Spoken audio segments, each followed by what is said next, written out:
It's early fall, and with the cool weather, it's time to start thinking about dividing perennials in your yard. I have an astilbe here. It's starting to go downhill, starting to die down. And one of the first things to do when you're going to be dividing is you want to get a nice spade, sharp spade, and kind of make an incision all the way around the root ball. And leave some extra space there from the crown of the plant because you want as much roots as possible. And just kind of get underneath it and then bring that whole root ball up.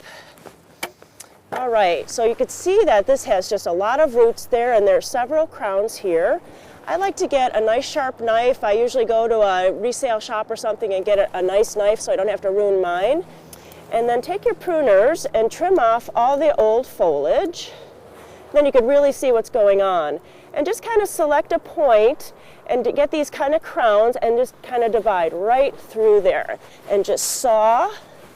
And just go clean through. Don't be worried about really hurting it. You're just going to be really rejuvenating this plant for next year. So now I have two plants where I had one, and I'll replant one here, and then I'll find another place in the shady part of my garden to plant the other one.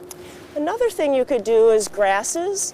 This one is a sweet flag or an acorus, and you can see it's nice and root bound, a lot of growing points. I would just take my knife again and just kind of saw right through. I'm going to make a nice big chunk so I have a nice big plant next year. You don't want to have such a small division that you have a really skimpy plant to the next growing season.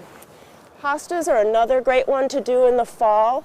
I'm just going to take off all this foliage to show you where all the crowns are and the growing points.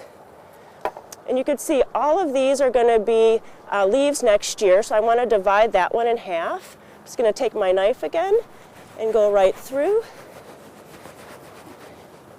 And again, I have two plants. So you could do that in your garden right now. Make sure that you plant it back with some extra amendment in it, and you'll have a nice garden next year.